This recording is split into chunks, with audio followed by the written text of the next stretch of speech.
Good morning, everybody. Welcome to the Bethlehem Show podcast with your host, Sergio Mejia, and his I'm just kidding, y'all. Welcome to the Bethlehem Morning Show. I am your host, Sergio Mejia, joined by the one and only, my favorite co-host in the whole world, Craig Work. How's it going, bro? Well, it's going good. Did you like my intro? If you keep on giving the intro like that, I don't know if we're going to be favorites anymore. Yeah, look, the views went down. I know. People started falling off immediately. Look, they just weren't in tune with the Spirit. That's all it was. Is that what that was? Yeah, that that's spirit? what it was. Yeah, they weren't in tune with the Holy Ghost. It didn't sound like the spirit that we What want. did it sound like, man? He said that sounded like a familiar spirit from back in the day, huh? Oh, okay. Yeah, I picked up on that kindred stuff. Man, how's it going, bro? It's going good, man. Yes, sir. I've heard you guys had a great weekend. We have. We've had an awesome weekend. So, man, I can't wait to just start recapping it because so many great things happened. We've seen so many great faces, new faces, I mean, it was an awesome time. But I'm gonna tell you what, and I want to give a shout out right off the bat to Bethlehem Church. Our church people turned out for this event. Awesome. And I was just like, wow. You know, this is what it's all about right here. People bringing their babies out. We're out here in the I'm not going to say trenches and gutters because, you know, we're just out there. Right. And I don't want people to think that we think they're in the trenches because, you know what, I've been where they're at, and I know what it's like to be there. And I didn't feel like I was in a trench at the time, but it was just awesome to watch it all unfold. Man, we had some great hot dogs. Did you cook them up? I did not. Several of the other guys were cooking. I forget really who all were, but I don't want to start naming names because I'll leave somebody out, and you know how that gets. Right. It was several of our guys that was doing all the cooking. I imagine. I do know this, though. If you had Austin cooking, I know they were good. Dude, I don't know how, but he has that kitchen anointing. Yeah. Like, I don't know. He just can cook. This was mainly all of our Be Free guys that were there doing the cooking. So, and others, you know what I mean, that were around. Like volunteers and stuff. Yeah. It was. I'm gonna tell you something. I was sitting back and just watching like the people in our Be Free group, just how they were ministering and just being a part of things. And I told my wife, I was like, last night, me and her were talking about it, and I said, I was just standing over there in one moment, and I was just like, you know that proud dad moment? Not to say that I mean anything to the reason why they are, because, I mean, God gets all that glory. But when you see people that you have seen walk through the door and then they start stepping into their ministry, it is just amazing to watch. It's a blessing to watch that. That's right, Brother Jamie. But, man, it was good. We had a good time. That's awesome, bro. I even see a little tan you got going on. I got burnt. Man, so you looking good. I'm telling you, bro. Did. This Be Free rally got you looking good spiritually and physically. Are we kind of matching up? I mean, is it? Well, you'd have to ask. Am I more red-skinned than you? You can't ask me that. You got to ask them that. So, what do y'all think? If we got the same tone, drop that emoji. You know, do what you gotta do. You know, there it is. Yeah, I think I'm more of that redskin. Yeah. It's all good, bro. I definitely got burnt for sure. But we had a good time, man. It was great. We got to baptize a young man. That was a highlight. That was just topped it off. When that boy come out of the water, young man, let me rephrase it. When he come out of the water, his mom and him just locked up right there, and it was just amazing to watch that. They're supposed to be here at church this morning. I think the van is supposed to pick up several of them. So it's great. It's great. Awesome. I know Sister Billie Jean was keeping me updated with some videos. Oh yeah. And so, you know, I got some pretty good behind the scenes content. And it was awesome from what I got to see and witness. It looked awesome. And I see that we have Brother Jamie Potts and Sister Nicole Potts with us this morning. So I'm excited to see what they have to say about what happened yesterday. Yeah, it is. They are a tremendous asset to that ministry. And, you know, Brother Jamie and Sister Nicole, they were part of Be Free before. When I came back into church, they were already a part of it. And for now, I think we've been going for about 5 years. Okay, we've seen a lot of things in the last 5 years, and we've watched this ministry unfold and grow. And it's just that moment yesterday, seeing that and seeing our people just out there just doing their thing. It was just great to sit back and watch it. What? Tell me some of your highlights, Brother Jamie. I'm gonna start out just by saying just the event itself was rewarding. We like he said, when we were walking around just witnessing to people and stuff like that, standing from where the location was, you could look in all directions, and there's just driveways and units and stuff, and you see our guys walking hand in hand, splitting off and going and knocking on these doors, getting people out. It was awesome. I kind of sit back after everyone had walked away because I snuck a hot dog early. I was starving to death. I thought I seen that. Craig was like, hey, let's go knock on some doors and let people know. And I'm over here with a hot dog halfway in my mouth. I'm like, I'll catch up. And when I got finished eating, I just kind of stood there and took it all in and looked around. And it was amazing, man, just to see that. Yes. But my highlight for the whole event was when the young fellow got baptized. Like Craig said, his mother was standing there, and they kind of embraced afterwards, and I could hear her saying something to him, and she had one little tear come down her cheek, and she raised back away from him and looked up into heaven, and she said, "Devil, you thought you had my son, but God had other plans." Man, that whole hillside erupted when she said that, and it was awesome. That's my highlight, man. And she just continued to thank us. She thanked me probably 3 or 4 times, just us collectively as a group for just what we were doing. And we were like, we're getting something from this. We're not doing it for nothing. This is rewarding. It's refreshing. It's rejuvenating. It's our strength. And it was amazing. And then I'm going to throw one more out there, and that was when Mike Jones did his testimony, man. I was proud of that guy, awesome, man. He broke down some walls yesterday. He walked a rut for about the first 30 minutes back and forth up and down that driveway, and I knew it was his nerves because I've been there too. But Mike did great. He did awesome. He told a story that's going to relate to someone, and, you know, we all have our own story. We have something different than we can put into it. Everyone has got a place. You really do. In this recovery class, if you have any problems, or in this church. It's just an open door. You know, Brother Craig, that hits home, you know, how Brother Jamie spoke about Brother Michael speaking, because a lot of the times he's the one behind the camera here on the morning show. Yes. And to just see the Lord begin to, you know, push him out to new levels in his ministry, that's a beautiful thing to witness. Yes, Brother Michael, he actually, me and him were talking, I don't know, a couple weeks ago, and about him, you know, sharing his testimony or whatever, and he was just like, you know, he's a man of few words. He don't say much, and when he does say something, it's usually, you know, he gets tickled at himself when he says it. So he's like, "Yeah, I think it's about time," and then kind of got tickled. I was like, "Well, let's do it." You know, that's just the way it unfolds with Michael a lot of times. But man, I was so proud of him. He was the first one up, and he just done great. Everybody done great, though. I mean, all of our, a lot of our newer people that's in the recovery group, you know, they spoke. Sister Christy, Brother Emmanuel, they're new, you know. Well, I say new. They've been here for a few months, maybe even longer than that. Here I am getting myself in trouble. But anyways, they all done great all the way down the line, you know, from the beginners to the ones that's been in it a while. Brother Jamie, Sister Nicole both spoke. They done great. Several others. And it was just, it all had a place. Right. Every testimony had a place.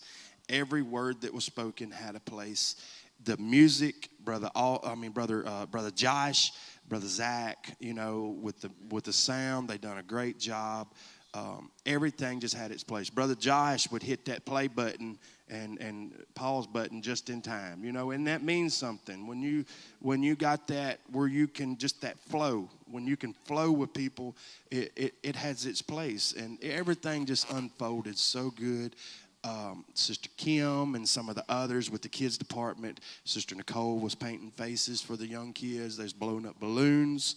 Man, they just had a great time, and it was just awesome. It was awesome. You know, as you say that, you know, one word that comes to mind is just unity. Yes. You know, a working of unification. Yes. Because together is where something can come about. Yes. Well, I tell you what, you say unity. I was standing back one time. Somebody was speaking, and I was just looking over the crowd that was there. And when you say unity, we had from the elders in the church to the kids in the children's church that were there and taking part in it yesterday, and all in between. And it was, you know, you talk about unity, bro, that was unity at its finest right there. Out in the streets, doing outreach as a whole church, and I'm telling Kind you, of sounds like the Book of Acts, Bro, going out, I'm unity, telling you. the whole church being there. That's telling awesome. you, it was awesome. That's it phenomenal. Was awesome. Yeah. Well, we heard from Brother Jamie about what his highlight was. And if I got one more quick second, For I want sure. to say something else. He's Sister always Christy, got one more. Hey. Sister Christy, man, she played it so smooth yesterday. She did great with her testimony. She did. Brother Manuel, he's let it known that he has social anxiety and stuff like that. It gets worked up, around crowds and things like that. And she had a little bit of time that she asked Craig. She's like, how much time I got left? And Craig's like, go ahead. She's like, okay, well, Manuel, here you come up. And she handed him that microphone, and he took it and went up there. Like that flow Craig's talking about, he started coming out, and then he breaks his Bible out, and he gives us some good words, some good scripture. So that we figured that's probably the new approach with him. We don't want to tell him a week in advance because he'll get worked up about it. Yep. We just sneak it in on him like she did yesterday. That was funny to me. But I'm good at calling people out. it worked out great. Yeah. So. So she got that from you. Yeah. Well, actually, when she was standing up there, when she said it, I was like, "Get your husband." I was like, "Get your husband." Now the truth comes out. And see, the thing Well, is, he I had can done- see that happening. He had done said, "Brother Craig, don't call me up there. I'm just not. I'm not ready yet." I was like, "Okay, I won't, but your wife will."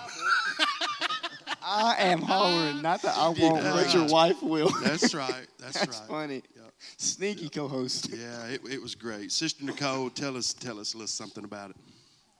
Well, my husband kind of spoke on what I was going to say, and it was Sister Christy and Brother Emmanuel. That was my highlight, is watching them, because I watched them when they come in the church and how far that they have grown. You can just see the joy of the Lord all over them. Yes, you can. And so watching them give their testimony and knowing that he does suffer with anxiety, like I know that all too well. So watching him just step out of his comfort zone and be able to do that, it really warmed my heart. And, painting faces, even though my butterflies look like Blue's Clues, it was still fun.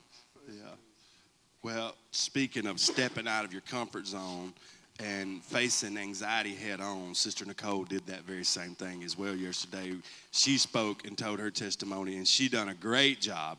I mean, a great job. And we were really, really proud of what she accomplished. I know you touched many people. And, the devil tries to stop people, for sure, because he knows that you're fixing to have an impact. And everyone had their own place, their own part, and they all just a great impact on everyone there. But I tell you what, one of my highlights was one time I seen, if I have an opportunity to speak of a highlight, I seen Bishop just walking through. He had that little leather hat on, leather coat, and he's just walking through, and I could just picture him under his breath saying, "Yeah, yeah, yeah, yeah, yeah." I didn't hear him, but I was just, this is tongue talking weather here. But that was just a highlight for me. You know what I mean? Just you're out in the street and your bishop is there with you, and he's in the middle. How can you go wrong with that? You can't. Then you look over and you see Sister Joanna sitting in the car. Man, it was just.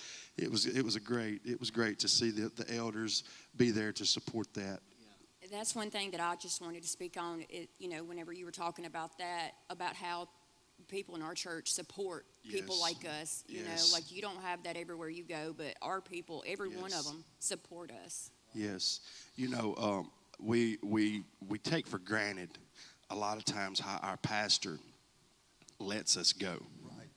And it's because of trust. And it's because of the guidance that's been instilled and the trust that's there. And you're like, you don't always know if you're doing what's technically right, but when you're not being corrected, you must be in the right. So that's one thing that we're fortunate with here is leadership that allows us to do ministry. Step out on faith. Step out. Yeah, to step out, because, and I'm not knocking any other ministry or any other, you know what I mean, whatever. But that's something that we're fortunate with. Yeah. So one thing that you like as you say that, I kind of get this idea in my mind that Pastor V didn't ask you guys to go do that. No. You took initiative.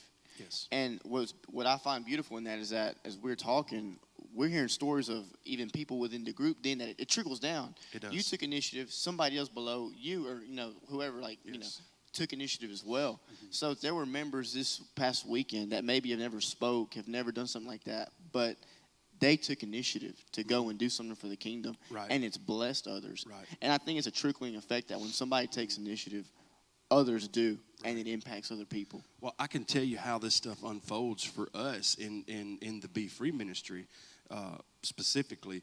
It starts with just a conversation in the meeting. What do we want to do? You know what I mean? Let's do something. And just with conversation between the whole group, stuff evolves. Everybody's wheels start spinning, Yeah. and we try to put it all together. Last year, the Radical Recovery Revival, it started out with a conversation. Let's do something. Let's have something for recovery. And it come to, I mean, we all know what that turned into. And yesterday started with, what do we want to do this year? We want to do something this year different than what we did last year. We want to make a move, you know. And all of it came probably from the energy that came off of the Radical Recovery Revival, you know, and just seeing the need of, you know, hey, this is a huge opportunity for outreach. It's a huge opportunity for people like us, all four of us, to get out and you know, push back and use our abilities, our ministry, our whatever to impact others. And that's how it all come about, you know, just like we're doing right now, a conversation and an idea, bam, let's do it. Something I thought about when you were saying that too as well is, you know, you mentioned people from the children's ministry all the way up to our bishop, which has been here my whole life, you know, someone from the beginning all the way to the end. Are you saying he's old? She's seasoned. He's seasoned. Yeah, Craig was trying to get you in trouble. Thing with you know, planting that seed or just someone starting a conversation. Be Free, we wanted to do something to reach people like us. And when he started that conversation, someone from the youth group might not start a recovery revival or a rally or anything recovery related, but we had people from our children's ministry. We had people from our youth taking pictures. We had people from our regular congregation, just saints, elders. Sister Joanna, I mean, she's been here the whole time. Yeah, she had Carson. many things that she could have done yesterday. Sister Carson, they are our elders that have been here since I was a little bitty baby. And the importance of what we were doing yesterday showed when they showed their faces. Yeah. When they showed their faces there, they knew we were trying to do something with God in mind, with trying to reach somebody and draw them in closer. Right. So they immediately just took it upon themselves to be a part of that. Right. You know, they everyone was invited, but the ones that came, you know, they felt the need to, and we really, really appreciate everyone from the babies all the way up to the big grown-ups. Right. And there were several, you know, other elders there as well, just mingling and doing things and knocking on doors and so on and so forth. And one thing I want to add to what Jamie's saying is people like us. We talked about a while ago how our pastor lets us go and do, but the support that comes along with people like that show up and they're there and they're a part of it, empowers people whose self-esteem has been at an all-time low in their life at some point in time. It empowers people like us to know that, you know what, I must be doing something right if they're here to help me. You know what I mean? If they're here to help me and they're not saying, hey, let's do it this way, they see something in us, and that empowers people. And that's an awesome place to be in. And if we don't feel like the job is important enough for us to get involved and do it, who else will? Sure. You know, there's people out there. This world needs the Lord, and you know, some you may never see step foot into a church building on their own. That's why we've got to go out there. We've got to get outside these walls, guys. Right. Absolutely. And I think the fruit speaks for itself. If, you know, a young man was able to be baptized.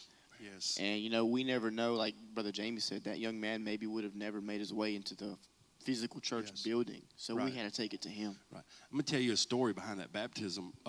Brother Daniel Riley called me. Well, actually, it was, let me think, last Sunday. He told me out in the vestibule, he said, I've had a vision and I want to share it with you. I said, okay. Well, you know, around here we're busy on Sundays. I mean, everybody's got something going on. And it was later on that night before him and I was able to just, you know, sit down and talk. And he told me, he said, I had a vision that we need to have the baptistry with us at this rally at the park because I envisioned you were baptizing a person. So I think we need to carry it. And I was like, bro, let's do it. I mean, you know what? That's a sign from God right there that it needs to happen. So he packed it up. We loaded it up. I called my cousin, who's the chief of fire department over at Hickory Flat, Gerald Lawler. And Brother Gerald comes over with the fire truck, fills the pool up, and I'm telling you, within an hour, we had a young man in the water. So, you know, you tell me God's not in that. Yeah, that was definitely a God thing, because nobody would have wanted to get in that water yesterday with that wind like it was. I'll be honest with you, I don't think any of us would have even considered carrying the baptistry with us because we weren't thinking, you know, we were thinking just a rally, just to get out there and do something, fellowship, you know, have a fun. But, you know, look, God, I mean, it happened. You know, we baptized a young man, and he's going to be on the van coming to church this morning. And, you know, it just goes to show that you can actually touch people when you're just out having fun. Godly fun in a godly atmosphere. That's all God needs. Yeah. That's all God needs is people to meet him where he needs to be met. So there we were. But it all started with Brother Daniel's vision.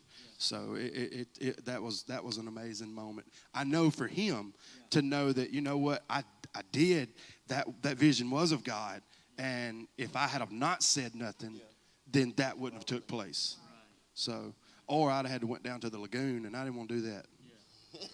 Yeah. That's a perfect example, though, of why you should speak or you should follow through. If God puts something on your heart, no matter how small or insignificant it may seem, you know, he could have had the mindset that I did. Oh, nobody's going to get baptized. It's cold outside. The wind's blowing. It's probably too, man, that would have been the thoughts that I probably would have had about yesterday. The chances are very slim.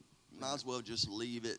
Now, I would have never interrupted that, but it happened. He brought it, and it was for good reason. So just follow through. If God's laying something on your heart, it's never too small. No question's ever a stupid question. I mean, just always ask, talk, and be led. Follow where he leads you. Well, you know, just to tag along, it just seems like an act of faith. It is. You know, because I would say, you know, looking at it, it's beautiful that the Lord gave Brother Daniel that vision. But even if you would not have, to just have that act of faith that, like, hey, we're taking this pool because somebody's getting dunked. That's you right. know? Yeah. Like, hey, like, we going, like, I don't know. I think somebody was preaching, but they were like, I think Brother V said, like, one time he was preaching or something like, it may have been somebody else, but he was like, he had made up in his mind, somebody's going to get dunked in that water tonight, you know? So.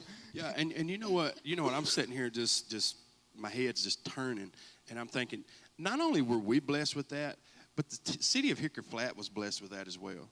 Because if their fire chief had been like, no, we don't do that kind of thing. You know what I mean? You know, things work in ways, but no, their fire chief said, yeah, sure, I'd be glad to come over there and do it. In fact, I'm going to dump the water that's in it and put fresh water in it so that it won't have a smell or anything like that to it.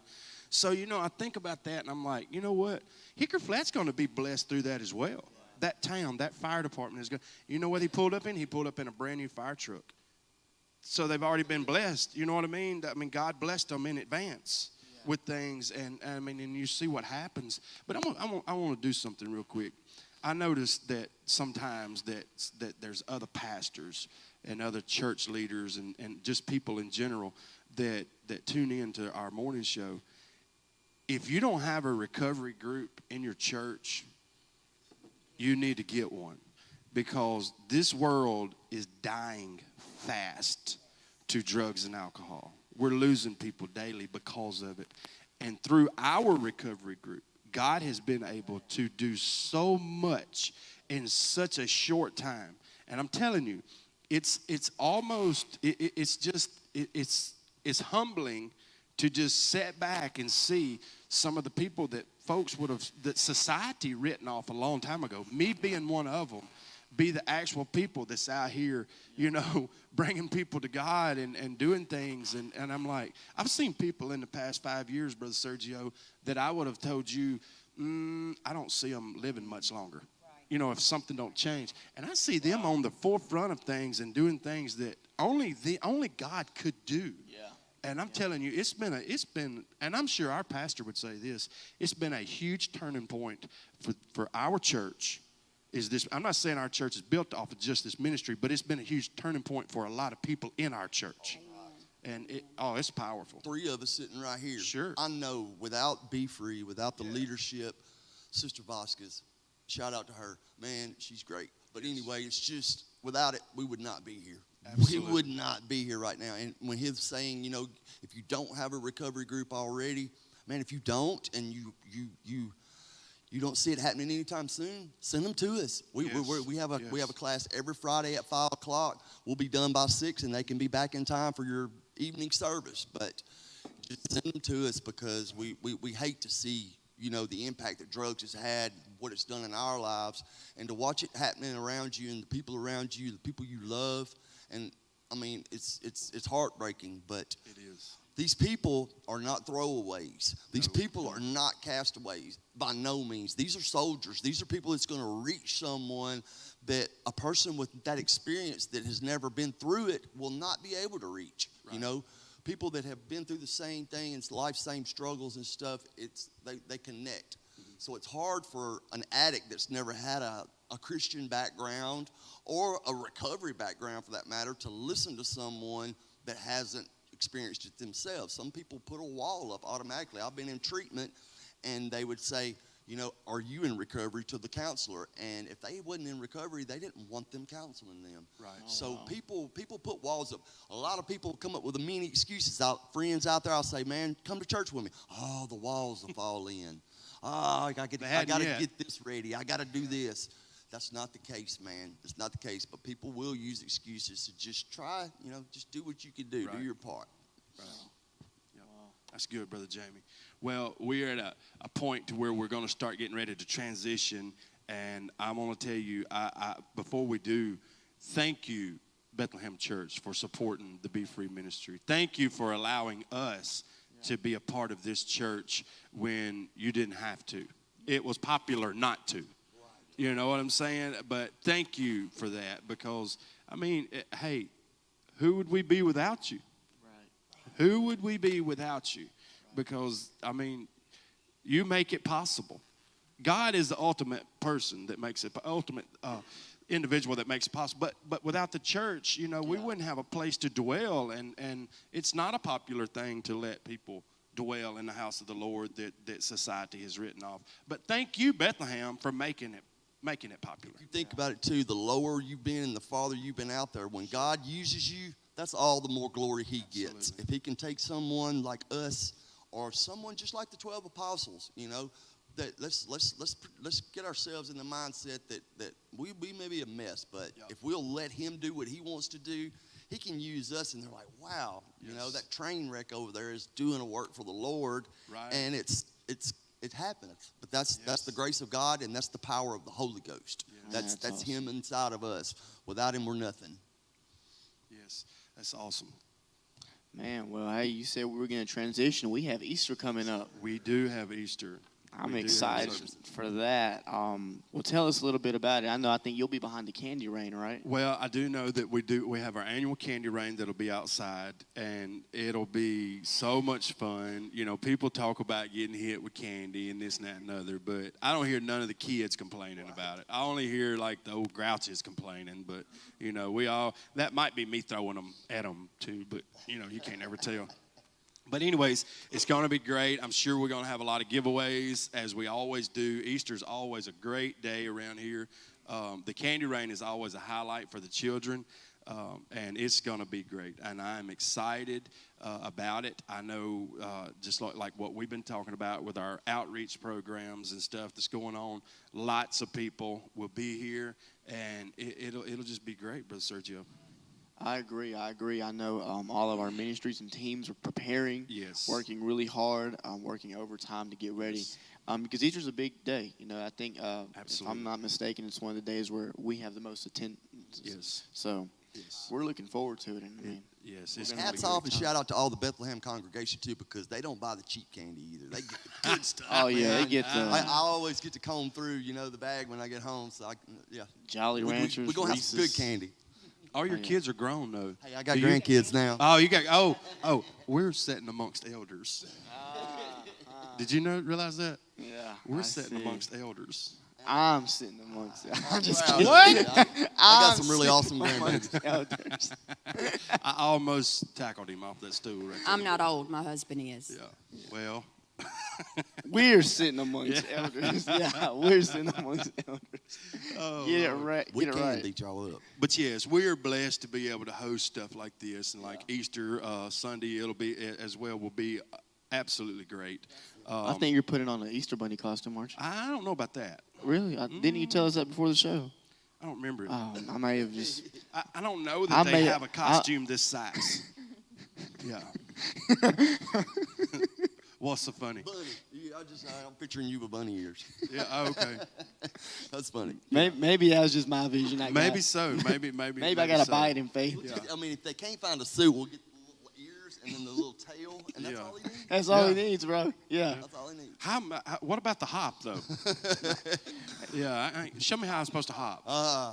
Come on, brother I have Jamie. Show motorcycle us the hop. accident, man. My legs don't work like they used to. Well, it's been good. But listen, before we get off of here, please spread the word. Easter Sunday is going to be awesome. You don't want to miss it. The candy rain has been going on for years. Brother Jamie, you and I, growing up here as a kid, do you remember when they flew over in the airplane? Out of the softball field. Yeah, where I the think new they building did is. it. I know they did it in an airplane. They had a helicopter. They had a one year. helicopter one year. You people that think this candy hurts coming off the roof. Wow. Yeah. Back then, they had those big jawbreakers that had the eyeballs man. painted on them. You remember them? I do. Them hard candies. Bro, you're talking about softballs coming out of the sky hitting you in the head. I'm talking about concussion style stuff. It's probably why a lot of us turned to drugs, because we got concussions from that. But, anyways, We have found the reason. we have found the root cause. But like literally, it has been awesome for years. Yeah. The candy rain has been a highlight, and I guarantee you, anybody in 9 counties can talk about the candy rain at Bethlehem Church some point in their life. Oh, yeah. And yeah. We go all out. We do. We go We all do. out. In fact, I know where the stash of candy is right now. Whoa. And bro, it's just like, it's a bunch. It is Really? a bunch. So bring your kids. Everybody come. It's going to be great. We're going to have a great time. Sister in the Lord. Billie Jean commented, Craig worked with a bunny. If you want to see my co-host in a Easter bunny suit, please comment Craig worked with a bunny. Also, if you want to come Easter Sunday and you don't have a ride, reach out to someone and we will find a way to get you here. Yes, we have 2 van routes going now. I think one furnishes like the Holly Springs area. We have one that furnishes over towards the Hickory Flat area, and they can do anywhere in between. So send a message to the church. Reach out to some of us. Say, hey, I'd like to get on your van route. Whatever it takes, we will get you here. Yes. So please do that. Before we get off of here, though, I did see a comment earlier about the complexion. And it said something, I can't get to it, but it said something like, I think Brother Sergio is a little too much Mexican for you, Brother Craig. You're more redneck. Whoa. Who said that? I'm not sure.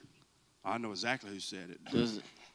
She's smiling right now at us, bouncing back there, laughing, covering her face Uh-oh, up. look, she's trying to hide behind Brother She's Josh. trying to hide behind Brother Josh. Look at her. Brother Josh, you better pull her out that sound booth. Hey, we love you all. Church starts at 10 o'clock. Prayer meeting at 9:30. Come see us. God bless.